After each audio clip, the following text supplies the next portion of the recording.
made to worship. I was made to bless your name.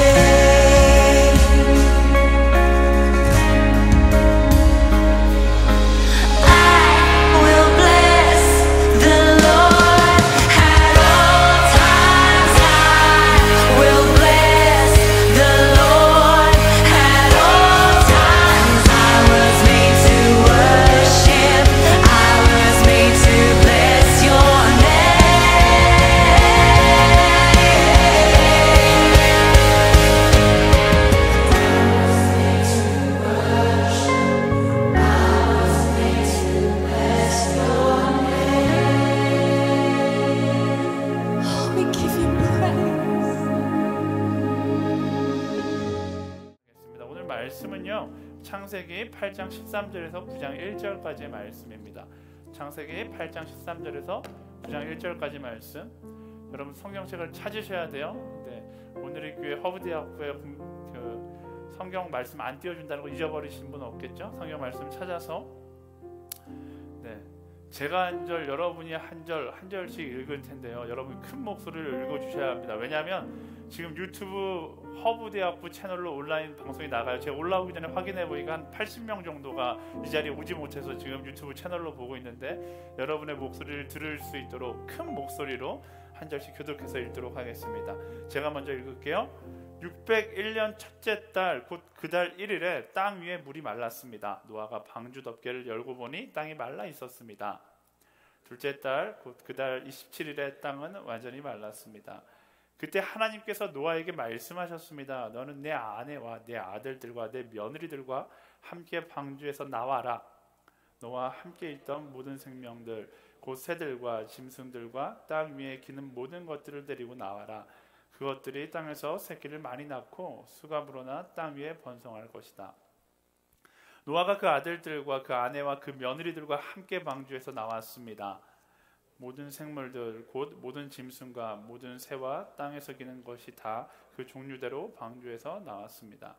노아가 여호와를 위해 제단을 쌓고 정결한 짐승들과 정결한 새들 가운데 몇을 잡아 그 제단 위에 번제로 드렸습니다.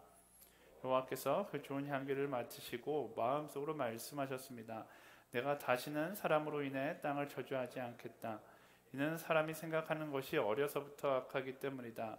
내가 전에 했던 것처럼 다시는 모든 생물을 멸망하지 않을 것이다. 땅에 존재하는 한 씨 뿌리는 것과 추수하는 것과 추위와 더위와 여름과 겨울과 낮과 밤이 그치지 않을 것이다. 하나님께서 노아와 그의 아들들에게 복을 주시며 말씀하셨습니다. 자녀를 많이 낳고 번성해 땅에 가득하라. 아멘. 자, 기도하고 함께 말씀 나눌게요. 사랑하는 주님, 이 시간 하나님의 말씀 우리가 함께 나누려고 합니다. 이 말씀 가운데 하나님의 음성을 듣고 깨닫고 깨달은 대로 살아갈 수 있는 용기를 허락하여 주시옵소서. 사랑하는 예수님의 이름으로 기도합니다. 아멘. 네, 여러분들 2달 만에 모여서 예배하니까 어떠세요? 네, 저는 저기 토요 예배도 제가 설교여갖고 예배했는데, 밑에서 찬양할 때만 해도 막 정말 찬양만 했는데도 막 가슴이 벅차오르고 눈물이 날 것 같은 그런 은혜의 감동이 막 찾아오더라고요. 저만 감동이었는지 모르겠지만 여러분들도 그런 감동을 느끼고 있을 거라고 생각합니다. 이전에 오후 2시에 이곳에서 예배하는 게 이렇게 감동스러운 일인지 이렇게 기쁜 일인지 몰랐는데, 오늘 2달 만에 교회에 와서 딱 이 자리에 앉아보니까 어떤 사람은 교회에 들어오는 것만으로도 엄청난 감동을 느꼈을 겁니다. 코로나 바이러스라는 고통의 시간을 지나면서 우리는 함께 모여서 예배하는 것이 얼마나 소중한지 알게 된 것이죠. 제가 이 예배를 드리면서 생각났던 예배가 하나 있어요. 제가 신병교육 때 입소할 때 첫 번째 드렸던 예배거든요. 저는 목사님 아들로 자랐기 때문에 주일날 교회를 빠져본 적이 단 한 번도 없습니다. 20년 군대 입대할 때까지 21년 교회 주일 개근이었어요. 엄마 뱃속에서부터 한 번도 빠진 적이 없었는데, 입소하고 첫 주에 인생 가운데 첫 번째로 주일날 교회를 가지 못했습니다. 너무 일이 많아갖고 제가 교회 가면 안 됩니까? 이랬는데 안 돼! 이래갖고 못 갔어요. 그리고 그 다음 주에 어떻게 해서 교회에 가서 예배를 딱 드리는데, 교회에 갔더니 진짜 정말 평상시에 그렇게 악랄했던 조교가 갑자기 기타를 메고서 찬양 인도를 하고 있는 거예요. 처음에 그 모습을 보면서 이게 뭐야 이랬는데 찬양인도를 잘하는가? 찬양인도 잘하지도 않았어요. 제가 정확하게 기억나는데 이렇게 찬양인도 하는 거예요. 지금부터 찬양한다. 찬양은 목마른 사슴 하나 둘 셋 넷 목마른 사슴 시네 이런 식으로 찬양을 하는 거예요. 근데 이 어설픈 찬양인도를 듣고 있는데 놀라운 것은 갑자기 제 심장이 뭉클거리기 시작하는 거예요. 그리고 눈에서 눈물이 막 쏟아져 나오기 시작했어요. 눈물만 나오는가 콧물이 막 흐르기 시작하고 꺼이꺼이 거기서 울기 시작하는 거예요. 평상시에 드렸던 예배하고는 전혀 다른 감동을 거기서 느끼기 시작했습니다. 저만 그런 줄 알았거든요. 저만 그러지 않더라고요. 제 옆에 앉아있는 얘도 그렇고 제 뒤에 앉아있는 얘들도 그렇고 이제 군대 갔다 오신 분들은 그분들도 그랬을 거고요. 이제 갈 사람들은 그분들도 그럴 거예요. 네. 모두가 다 고난의 시간을 지나니까 이 한 번의 예배가 어설픈 찬양 인도자와 정말로 재미없는 목사님이 설교를 할지라도 그 한 번의 예배가 얼마나 소중한지 예배의 소중함을 깨닫게 되던 순간이었습니다. 오늘 우리가 그런 감격의 예배를 드리고 있는 것이 아닌가라는 생각을 해봐요.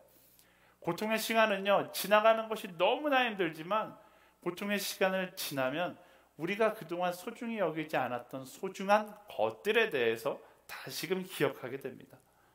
우리가 지금 그렇잖아요. 그 고통의 시간, 물론 아직 끝나지 않았지만 그 고통의 시간을 지나고 2달 만에 함께 모여서 예배하고 있는 이 시간, 우리는 그동안 알지 못했던, 느끼지 못했던 그 소중한 것들을 기억하고 있는 거예요. 많은 것들이 있겠죠. 하지만 그 고통의 시간을 통해서 하나님께서 우리가 꼭 기억하기 원하시는 것들이 있습니다. 무엇이 있는가? 오늘 말씀 속에서 우리가 함께 찾아보기를 소망하는데요. 오늘 말씀의 주인공은 노아예요. 노아가 고통의 시간을 지내고 그 시간이 끝났을 때 그가 기억했던 것 3가지를 나누면서 오늘 우리의 삶 가운데 함께 기억하기를 소망합니다. 13절에서 16절까지 말씀 함께 읽어볼까요? 13절에서 16절 시작. 601년 첫째 달 곧 그달 1일에 땅 위에 물이 말랐습니다. 노아가 방주 덮개를 열고 보니 땅이 말라 있었습니다. 둘째 달 곧 그달 27일에 땅은 완전히 말랐습니다. 그때 하나님께서 노아에게 말씀하셨습니다. 너는 내 아내와 내 아들들과 내 며느리들과 함께 방주에서 나와라. 아멘. 여러분들이 잘 알고 있듯이 하나님의 홍수 심판으로 인해서 1년 동안 지구가 완전히 물에 잠겨 있었어요. 방주에서 나오고 싶어도 나올 수 없었던 1년이었습니다. 우리는 2달 동안 집콕하고 있었는데 노아는 1년 동안 방콕한 거죠. 방주 안에 콕 박혀 있었던 거예요. 그리고 1년 만에 방주의 덮개를 열고 땅을 밟는 감동의 장면이 오늘 말씀입니다.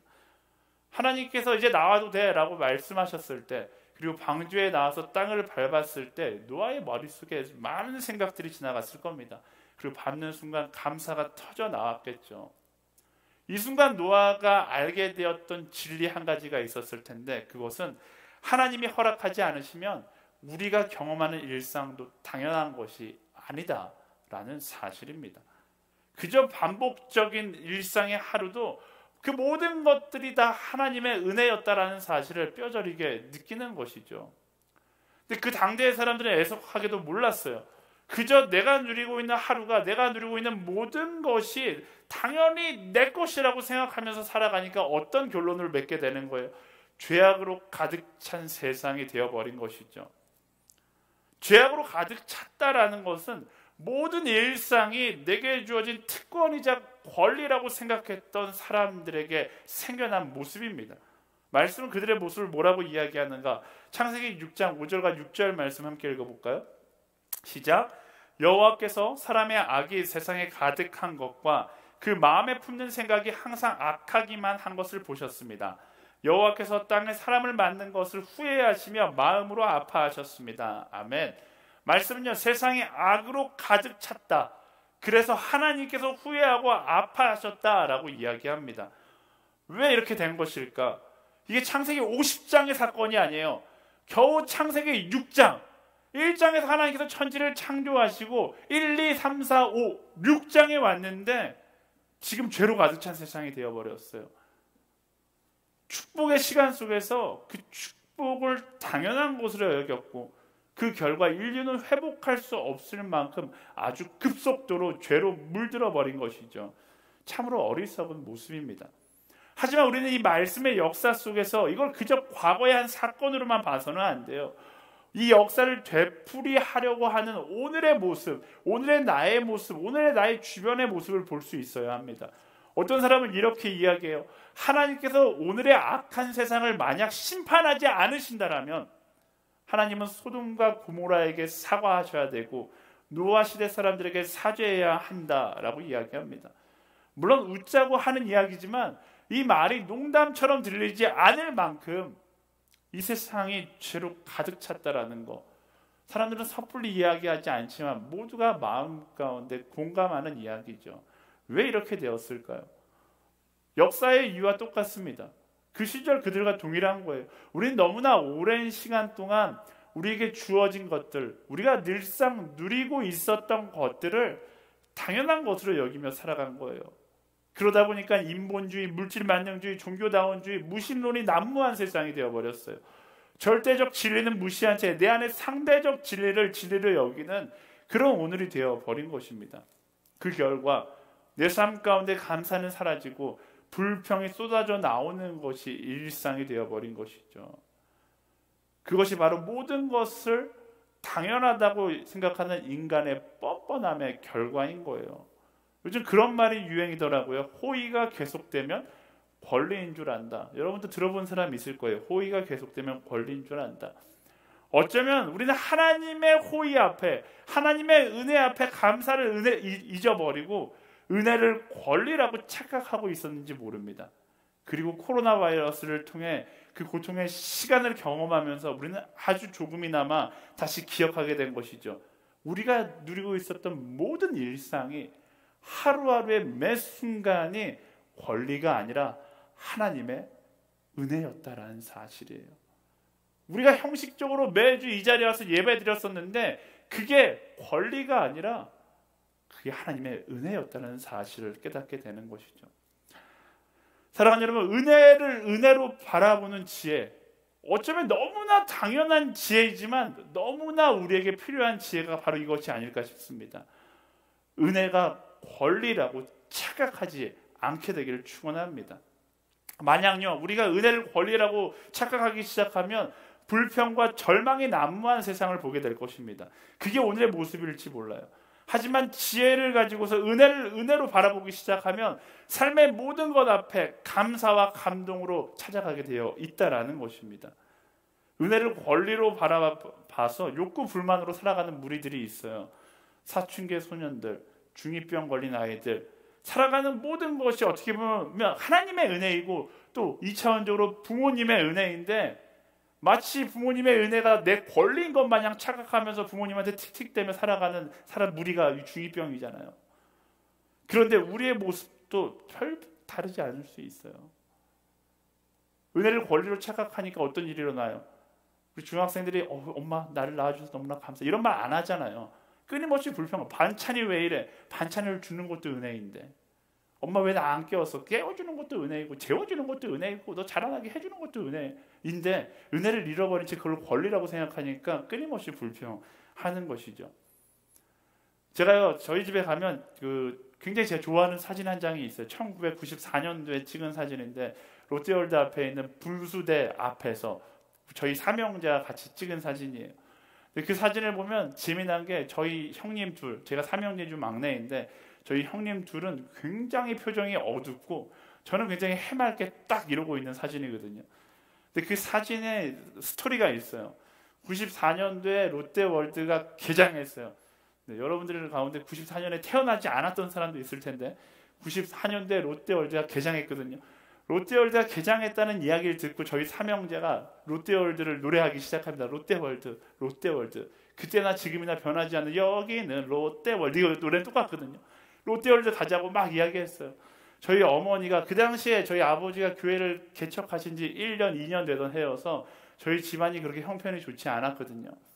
저희 어머니가 삼형제가 노래를 하니까 저희를 데리고 잠실역으로 지하철을 타고 갔어요.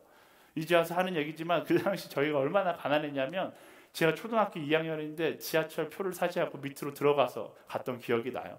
어쨌든 롯데월드에 딱 도착했는데 그 당시 롯데월드 입장권이 자유용권 아니고 입장권이 3,000원이었거든요. 근데 저희 어머니가 그 입장권 가격을 보시고서 이렇게 표정이 어두워지시는 거예요. 그리고서 저희 삼형제를 모아놓고 이렇게 말씀하셨어요. 얘들아, 롯데월드보다 더 재밌는 게 있어. 그게 뭔데요? 이 롯데월드 옆에 롯데백화점이 있는데 그 백화점을 구경하는 게 그렇게 재밌단다. 저희 어머니가 이렇게 이야기하시는 거예요. 제가 초등학교 2학년이었는데 저는 그 말에 완전히 속아 넘어갔어요. 아, 롯데백화점을 구경하는 게 진짜 재밌나 보다. 그런데 저보다 나이가 많은 형들은 뭐 듣는 둥 마는 둥이었죠. 그리고 사진을 찍은 거예요. 분수대 앞에서 찍으니까 형 둘의 표정이 완전 똥 심은 표정이고 저는 롯데백화점을 구경한다는 즐거움에 젖어서 V를 하고 찍은 거예요. 그때 저희 형들은 한 달 정도는 투덜투덜했던 것 같아요. 부모님한테, 어머니한테 왜 우리는 롯데월드도 못 가냐고 막 화를 냈던 것 같아요. 저는 모르겠어요. 그 이유는 잘 기억나지 않는데 어쨌든 나이가 들어서 저희 아버지 어머니 집에 가서 사진첩을 보다가 그 사진을 다시 한번 봤거든요. 근데 나이가 들고 철이 드니까 그 사진을 바라보는 눈이 달라지더라고요. 사진을 보는데 한 가지 더 들었어요. 이 사진을 찍어주던 우리 어머니의 마음은 어땠을까라는 생각이 들었어요. 철이 든 거죠. 롯데월드 3,000원, 셋이서 9,000원이 없어서 롯데월드에 못 들어가서 그 앞에서 롯데백화점 구경하는 게 더 재밌다라고 이야기하고 그렇게 아들들을 속이고 사진을 찍어주는 엄마의 마음은 아마 찢어지게 아팠을 것이다 라는 생각이 들더라고요.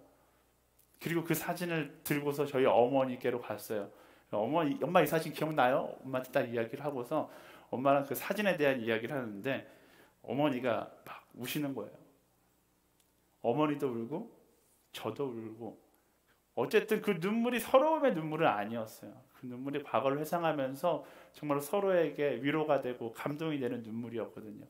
어린 시절 그 부모님의 은혜가 권리라고 알았을 때는 못 들어가는 곳에서 투덜투덜 냈는데 어느 순간 그 은혜가 은혜라는 사실을 깨닫고 그것에 대해서 이야기하니까 불평이 아니라 감사와 감동이 찾아오더라고요. 사랑하는 여러분, 여러분의 영혼에 철이 들기를 소망합니다. 철이 든다라는 것은 은혜를 권리가 아닌 은혜를 은혜로 바라본다라는 거예요. 그리고 은혜를 은혜로 바라보기 시작하면 여러분의 인생 가운데 감사와 감동이 가득한 오늘을 경험하게 되는 것입니다. 우리의 일상은 당연한 것이 아니에요. 여러분들은 당연하다고 생각하지만 단 하나도 당연한 것이 없어요. 여러분들이 마시고 있는 산소조차도 당연하지 않습니다. 그것조차 하나님의 은혜인 거예요. 여러분들이 밟고 있는 이 지구도 하나님의 은혜입니다. 근데 우리는 너무나 오랜 시간 우리의 일상이 우리의 권리인 줄 알고 지냈어요. 그래서 불평하고 짜증내고 채워지지 않으면 아쉬워하고 원망하는 삶을 살고 있었습니다. 그때 코로나를 만난 거죠. 그리고 그 고통의 시간을 지나면서 깨닫는 거예요. 아, 우리의 일상은 권리가 아니라 은혜였구나. 물론 얼마 안 지나서 우리는 또 잊어버릴지 모르겠습니다. 하지만 몸부림쳐야죠. 설사 또 잊어버린다 할지라도 그것을 잊어버리지 않기 위해서 몸부림칠 수 있어야 돼요. 이 시대는요, 모든 것을 당연하게 모든 것을 너의 권리라고 이야기하려는 그런 힘이 있어요. 그게 포스트 모더니즘의 힘이잖아요. 우리는 그 시대의 공격 앞에 넋놓고 당하는 것이 아니라 모든 것이 권리가 아니라 모든 것이 은혜임을 기억하는 하루하루를 살아갈 수 있어야 하는 것입니다. 그때 하나님께서 여러분들에게 허락하신 감사와 감동이 넘쳐날 수 있게 되는 거예요. 은혜가 은혜임을 기억하게 되길 예수님의 이름으로 축원합니다. 18절에서 20절까지 말씀 보겠습니다. 시작. 노아가 그 아들들과 그 아내와 그 며느리들과 함께 방주에서 나왔습니다. 모든 생물들 곧 모든 짐승과 모든 새와 땅에서 기는 것이 다 그 종류대로 방주에서 나왔습니다. 노아가 여호와를 위해 제단을 쌓고 정결한 짐승들과 정결한 새들 가운데 몇을 잡아 그 제단 위에 번제로 드렸습니다. 아멘. 노아가 제일 먼저 나와서 한 것이 무엇이었는가? 다른 거 하지 않았어요. 노아는 제일 먼저 제단을 쌓고 번제를 드렸어요. 오늘로 이야기하자면 하나님의 은혜에 감사하며 예배를 드렸다라는 거예요. 이 노아의 모습을 통해 우리가 얻게 되는 메시지는 본질적인 예배의 기쁨과 감동을 우리는 기억해야 한다라는 것입니다. 제가 굳이 설명하지 않아도 이때 노아가 경험했었던 감동, 우린 2달 동안 갇혀 있었잖아요. 근데 노아는 1년 동안 갇혀 있었고 우리는 몇몇의 아쉬운 인생들을 보냈고 두려움 가운데 있었지만 노아는 전 인류가 멸망하는 장면을 보았어요. 그리고 나서 하나님 앞에 예배하는 것이죠. 이 예배는 이전의 예배와 감동의 크기가 달랐을 겁니다. 왜? 두 가지 특징이 있어요. 첫 번째, 이 예배는 습관적이지 않았어요. 오랫동안 멈춰 있다가 재개된 예배였기 때문에 습관적일 수가 없었죠. 두 번째, 이 예배는 사사로운 욕심이 담겨 있지 않았어요. 노아가 처한 상황은요, 욕심을 부릴 환경도 없었고 경쟁할 대상도 없었기 때문에 그래요. 그러다 보니까 나 중심적인 예배가 아니라 온전히 하나님 중심적인, 하나님만을 바라보는 감사의 예배일 수밖에 없었습니다. 심판으로 인하여서 그동안 우리의 예배를 방해했던 모든 비본질이 사라져버린 순간이죠. 저는 확신하는데 이 순간 노아가 드렸던 예배는 인류 역사상 전에도 없었고 후에도 없을 가장 본질적인 예배였을 것입니다. 본질을 회복하자 이 예배는 기쁨과 감동이 가득한 예배가 되는 거예요. 예배의 본질이 회복된 예배, 그 사도행전 3장에도 등장하는데요. 사도행전 3장 6절에서 8절까지 말씀을 읽어보겠습니다. 시작. 베드로가 은과 금은 내게 없으나 내게 있는 것을 당신에게 주겠소. 나사렛 예수 그리스도의 이름으로 일어나 걸으시오라고 말하고 그의 오른손을 잡아 일으키니 그의 발과 발목이 곧 힘을 얻어 뛰어 일어나 걷기 시작했습니다. 그는 걷기도 하고 뛰기도 하며 하나님을 찬미하면서 그들과 함께 성전으로 들어갔습니다. 제가 굉장히 좋아하는 장면이거든요. 성전 앞에 있었던 안진뱅이가 베드로의 선포를 듣고서 일어나는 거예요. 많은 사람들이 이 말씀을 묵상할 때 그 안진뱅이가 일어나는 장면에 주목하는데 저는 그 이후 장면에 마음이 더 가더라고요. 그가 일어나서 달려간 곳이 어디였어요? 가족이요? 친구들이요? 아니, 놀랍게도 성전이었어요. 평생을 성전 앞에 앉아 있었지만 들어갈 수 없었던 그곳을 향해 들어가는 것이죠.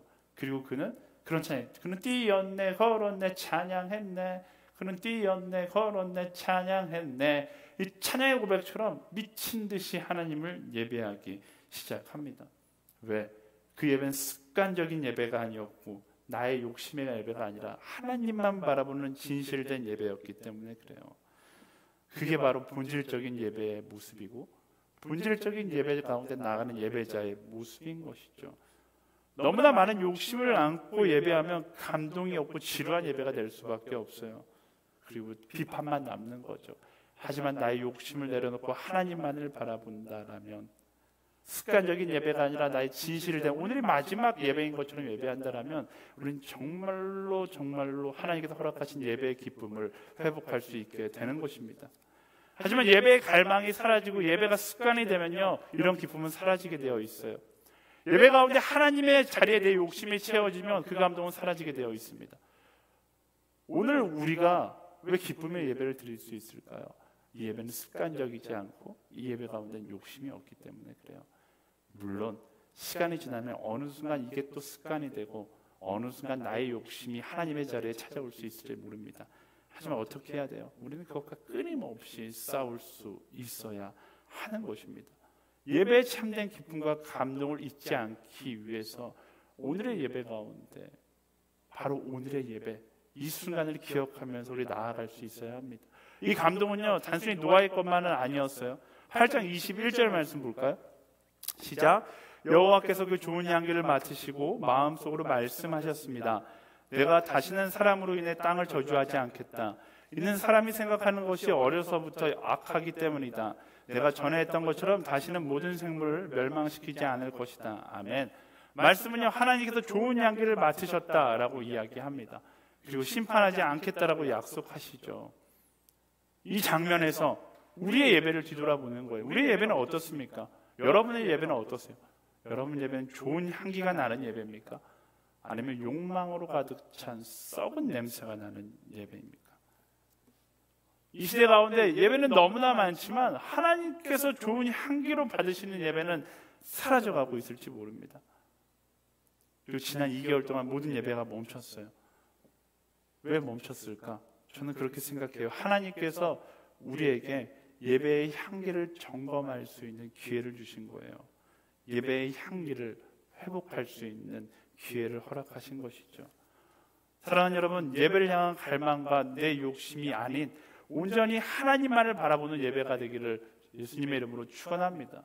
습관적인 예배와 나 중심적인 예배는 이별을 하고, 그로 인해 오늘의 예배의 향기와 그 감동이 하나님만을 바라봄으로 하나님께서 중심되는 예배로 나아감으로 오늘 우리가 느끼고 있는 이 예배의 향기와 감동이 여러분의 예배 가운데 계속되어지기를 예수님의 이름으로 축원합니다. 시간이 많이 없으니까 9장 1절 말씀, 9장 1절 말씀 함께 읽어보겠습니다. 9장 1절 시작. 하나님께서 노아와 그의 아들들에게 복을 주시며 말씀하셨습니다. 자녀를 많이 낳고 번성해 땅에 가득하라. 아멘. 하나님의 심판의 결론은 이렇게 말씀하세요. 자녀를 많이 낳고 번성해 땅에 가득하라. 어디서 많이 들었던 말씀이죠. 천지를 창조하시고서 하나님께서 똑같이 말씀하셨어요. 땅에 번성하고 가득하라, 충만하라고 말씀하셨어요. 근데 하나님께서 왜 또 반복해서 말씀하시는 건가? 우리가 잊고 있었기 때문이죠. 너무나 많은 나의 삶, 나의 욕심, 나의 꿈, 나의 성공, 나의 욕망에 취해 살다가 하나님께서 천지를 창조하시고 주셨던 그 사명은 잊어버린 거예요. 하나님의 창조의 섭리를 잊어버리고 있으니까 하나님께서 리셋 하시고 이제 다시 기억해, 한 번 더 이야기해 준다. 다시 기억해라. 그걸 말씀하시는 거죠. 자녀를 많이 낳고 번성해 땅에 가득하라. 이게 우리에게 주어진 창조의 사명이에요.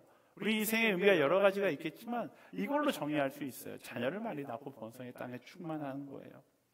어떤 의미인가 세 가지로 나눠서 이야기하기 원하는데요. 첫 번째, 번성에 가득하라는 사명의 의미 첫 번째는요, 가정을 이루고 번성하라라는 것입니다. 저는 여러분들이 육신의 가정을 이루고 번성하게 되기를 축원합니다. 사실 제가 어저께 토요 예배, 오늘 허브대학부 예배가 끝나면 SNS 예배에 가야 돼서 말씀이 약간 청년 중심적으로 맞춰져 있어요. 여러분들에게 이렇게 이야기한다 할지라도 여러분들에게 뭔 소리야 이렇게 들릴 수 있을지 모르겠지만 저는 여러분들이 빨리 가정을 이루고 결혼하게 되기를 축복합니다. 그것이 하나님의 명령이자 축복이자 사명이라는 것은 천지가 창조된 그 순간부터 지금까지 변함없습니다. 혼자 사는 거 좋을 수 있죠. 1인 가구, 욜로족 좋지요. 예전에 한 형제가 자매가 대화를 나누는데 그런 이야기를 하는 거예요. 결혼할 마음이 없다는 거예요. 혼자 사는 게 너무나 좋다는 거죠. 그리고 결혼해서 살아가는 사람들 중에 자기가 보기에 행복한 사람이 없다라는 거예요. 그래서 혼자 살겠다라고 이야기하는 거죠. 네, 그 이야기를 들으면서 좋겠다 처음에 이 생각했어요. 솔직히 혼자 사는 거 좋죠. 저라고 혼자 살고 싶지 않을까요? 근데 저한테 여러분들이 묻잖아요. 목사님 결혼하니까 행복하시죠? 물으면 저는 이렇게 대답해요. 행복해 이렇게 대답하거든요. 앞에 한숨의 의미는 뭘까요? 혼자 사는 게 좋을 수 있죠. 그런데요, 그건 너무나 인본주의적이고 자기적 중심적인 인본주의를 넘어서 나본주의적 생각이에요. 착각하지 마세요. 우리는 내가 좋은 선택을 하는 사람이 아니라 말씀이 이야기하는 선택을 하고 말씀을 따라 살아가는 것을 기쁨으로 여기는 사람이 되어야 하는 것입니다. 혼자 사는 게 좋아서 혼자 산다. 그것은 너무나 인간 중심적인 생각이에요. 하나님은 그렇게 말씀하시지 않았어요. 우리는 이 땅에서의 기쁨을 기준 삼아 살아가는 사람이 아니라 사명을 이룬 말씀을 따라 살아가는 사람임을 명심해야 하는 것입니다. 말씀을 따라 가정을 이루고 번성하십시오. 간혹 그런 사람이 있어요. 목사님 저에게 독신의 은사가 있는 것 같아요 라고 말씀하시는 분들이 있어요. 저는 그렇게 대답해 주고 싶어요. 있는 것 같다고 생각한다면 없는 거예요.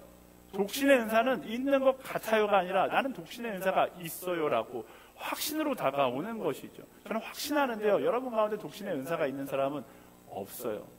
자신이 독신의 은사가 있다고 생각하는 사람 진지하게 더 한번 기도해 보세요. 농담 반 진담 반으로 이야기하지만 독신의 은사는 언제 깨닫는 것인가? 결혼해서 자식 낳고 잘 살다가 주님 곁에 가기 전에 깨닫는, 내가 독신의 은사였는데 왜 결혼했을까? 이때 깨닫는 거라고 신학생들끼리 농담을 많이 하거든요. 여러분 독신의 은사가 있는 사람 없다고 생각하시고요. 말씀을 따라서 정말로 가정을 이루고 번성할 수 있는 여러분들이 되기를 소망합니다. 이럴 때 원래 선포해야 되는데 옆 사람을 보고 있으면 제가 대신 선포해 드리겠습니다. 옆 사람 바라보세요. 네, 옆 사람 바라보시고 손을 내미는 거예요. 제가 이야기하겠습니다. 결혼할지어다. 아멘. 자, 번성에 가득하라는 사명의 의미 두 번째는 영적인 자녀를 낳으라라는 것입니다. 여러분 제가 하도 강조해서 잘 알잖아요. 사도행전 1장 8절 땅끝까지 이르되 증인이 되리라. 우리는 끊임없이 영적인 자녀를 낳기 위해서 복음을 전해야 되는 사람이다라는 것입니다. 코로나 바이러스로 인해서 선교하기 힘든 시기가 되었을지 모릅니다. 하지만 선교의 열정은 절대로 꺾여서는 안 되는 거예요. 상황과 상관없이 끊임없이 선교를 향해서 달려가고 그 열정을 꿈꿀 수 있는 우리가 되어야 하는 것입니다. 그리스도인에게 말씀을 전하는 것, 복음을 전하는 것은 생명과 같은 거예요. FA가 멈추고 아울리치를 가지 못한다 할지라도 우리의 마음은 끊임없이 선교지를 향해 있어야 되고 내가 할 수 있는 전부를 다해 선교할 수 있어야 하는 것입니다. 그게 하나님께서 우리에게 주신 태초가 창조될 때부터 우리에게 주셨던 사명이라는 사실을 명심해야 하는 것입니다. 본성이 가득하는 사명의 의미 세 번째는요, 사람을 살리라라는 것입니다. 우리는 사람을 살리는 사람이 되어야 돼요. 이게 무슨 말일까? 하나님은요, 이 땅을 살아가면서 우리가 누군가를 죽이는 것이 아니라 끊임없이 살리는 사람이 되기를 원하신다라는 거예요. 그게 창조의 섭리인 것이죠. 여러분 뒤돌아서 생각해 보세요. 나는 사람을 살리는 인생을 살았는가? 사람을 죽이는 인생을 살았는가? 너무나 많은 순간 나의 성공을 위해서 누군가가 죽기를 소망하고 있지는 않았는가? 제가 죽기 하기가 너무 강하니까 너무나 많은 순간 내가 잘 되기 위해서 누군가가 안 되는 것을 원하고 있지는 않았는가? 한번 좀 생각해 볼 수 있어야 돼요. 우린 너무나 많은 사람들을 쉽게 죽이며 살아갑니다. 경쟁이라는 핑계 아래 너무나 많은 사람들을 쉽게 죽이며 살아가요. 우리는 그것을 착각해서는 안 됩니다. 내가 그리스도인이니까 나는 당연히 사람을 살리는 삶을 살아가고 있지. 아니에요. 요나를 기억하세요. 니네를 바라보면서 그들이 죽기만을 바랬던 요나의 모습이 하나님께서 절대로 기뻐하셨던 모습이 아니라는 사실을 알아야 합니다. 그것은 살리는 것이 아니라 죽이는 것이었기 때문에 그래요. 요나를 묵상하면서 우리의 모습을 보잖아요. 코로나 바이러스가 막 창궐하면서 한국이 굉장히 어려운 시기를 경험했어요. 이 어려운 시기를 보면서 비웃었던 나라, 두 나라가 대표적인 나라가 있죠. 한 나라가 일본, 한 나라가 미국. 네. 일본과 미국이 굉장히 어려운 시기를 한국에 이어서 경험하기 시작합니다. 그러자 인터넷 기사가 막 뜨기 시작하죠. 쌤통이다. 물론 그렇게는 안 써있지만 그 기사의 흐름이 그래요. 쌤통이다. 그리고 그 기사를 보면서 마음 가운데 희열을 막 느끼는 거죠. 저도 솔직히 막 일본의 숫자가 막 올라가고 있을 때 매일마다 확인했어요. 우리나라가 언제 일본보다 수위가 낮아지나 이거 확인하고 있었거든요. 근데 말씀을 준비하면서 제 마음 가운데 다가왔던 생각은 그건 역시 사람을 죽이는 것이죠. 우리가 알지 못하는 순간 나의 욕심 때문에, 나의 이기심 때문에 누군가를 죽이고 있을지 모른다라는 것입니다. 이웃과 열방을 바라보며 컴패션, 긍휼의 마음을 갖는 우리가 되기를 소망합니다. 예수님께서 우리를 바라보시면서 가지셨던 그 긍휼의 마음이 우리의 것이 되기를 예수님의 이름으로 축원합니다.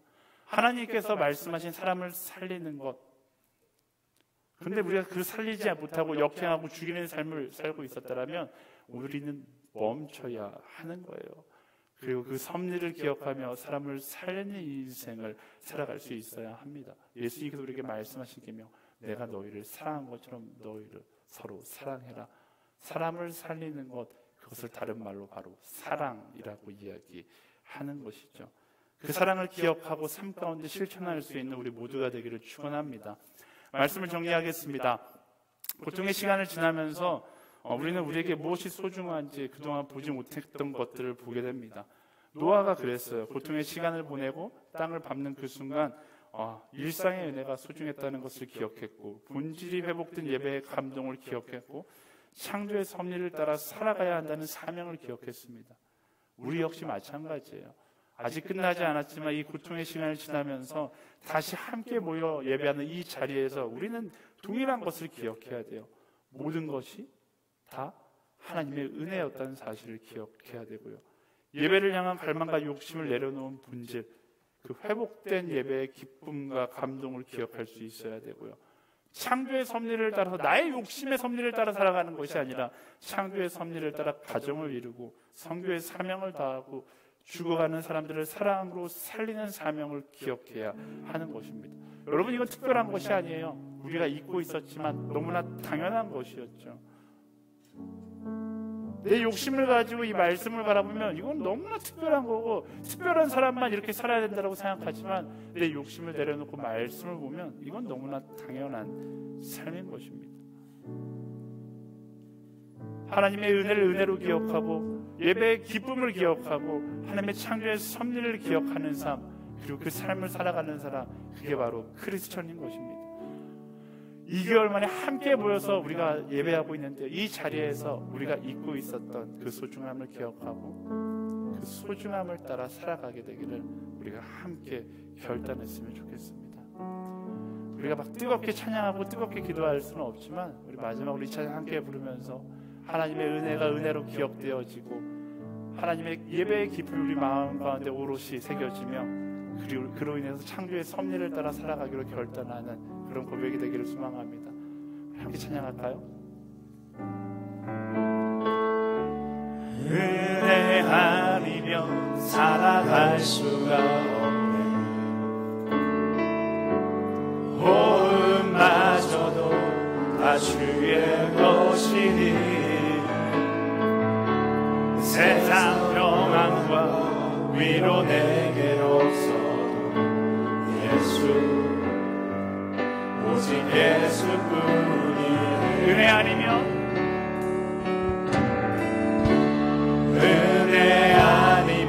살아갈 수가 없네.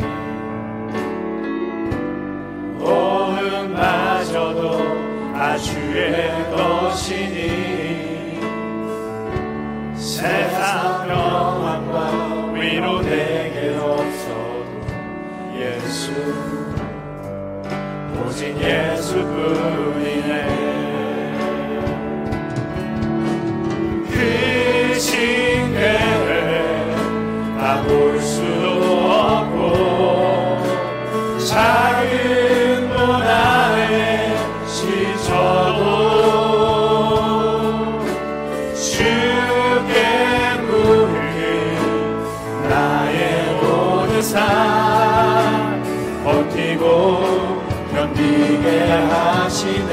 그 신뢰를 다 볼 수 없고 그 신뢰를 다 볼 수도 없고 작은 고난에 지쳐도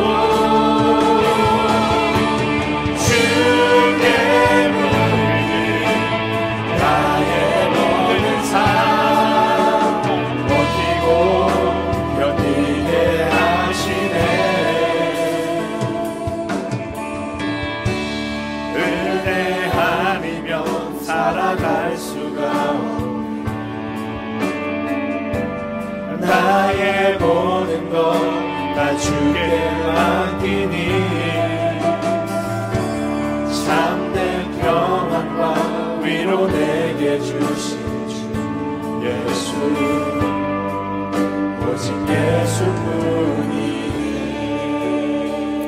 우리 이 시간 잠깐만 가슴에 손을 얹고 눈을 감고서 은혜를 잊고 살았던, 은혜를 권리라고 착각하며 예배의 기쁨을 잃은 채 습관적인 예배를 드리며 살았고 창조의 섭리가 아니라 나의 욕심을 따라 살았던 나의 과거의 모습을 생각하며 주님 그 모습으로 살아가지 않게 하여 주시옵소서. 이 고통의 시간을 지나면서 내게 말씀해 주신 하나님의 음성을 듣고 그 음성을 따라 살아가게 하여 주시옵소서. 우리 각자에게 주신 마음을 가지고 함께 기도하며 나아가겠습니다. 살아 역사하신 하나님, 그렇습니다. 은혜를 권리라고 착각했던 우리의 모습을 용서하여 주시옵소서. 예배의 참된 기쁨과 참된 감동을 잃어버린 채 습관적으로 욕심에 가득 찬 예배를 드렸던 나의 모습을 용서하여 주시옵소서. 창조의 섭리를 따라 살아가는 것이 아니라 나의 욕심을 따라 살아갔던 나의 모습을 주님 용서하여 주시옵소서. 그 진리를 따라 살아가게 되길 소망합니다. 그것이 특별한 것이 아니라 당연한 것임을 기억하며 말씀을 따라 살아가는 믿음의 사람이 될 수 있도록 주님 역사하여 주시고 함께하여 주시옵소서. 그렇게 함께 하실까 하나님께 나의 마음을 드리며 나아갑니다. 주님 홀로 영광 받아 주시옵소서. 살아 역사하신 하나님, 지난 2개월의 시간 동안 우리가 잊고 있었던 소중한 것들을 묵상하게 해주셔서 너무나 감사합니다. 하나님이 아니면 아무것도 아니었음을 우리는 알았습니다. 내가 일상이고 그저 지나가는 하루라고 생각했던 그 모든 순간들이 하나님께서 우리에게 허락하신 은혜의 순간이었음을 주님 기억하게 해주셔서 감사합니다. 그저 습관적으로 드렸고 내 신앙을 자랑하기 위해, 내 신앙의 만족을 채우기 위해 시간을 보냈던 예배라는 시간이 얼마나 소중하고 얼마나 감동이 있고 기쁨이 있는지 기억하게 해주셔서 감사합니다. 욕심을 따라 살아갔던 우리의 어리석음의 인생을 내려놓고 창조의 섭리를 따라 살아가는 사명을 기억하게 해주셔서 감사합니다. 기억하는 것을 넘어 그 기억을 따라 살아갈 수 있는 우리가 되게 하여 주시옵소서. 그렇게 일하실 하나님께 모든 것을 맡겨드리며 살아계신 예수 그리스도 이름으로 간절히 기도드립니다.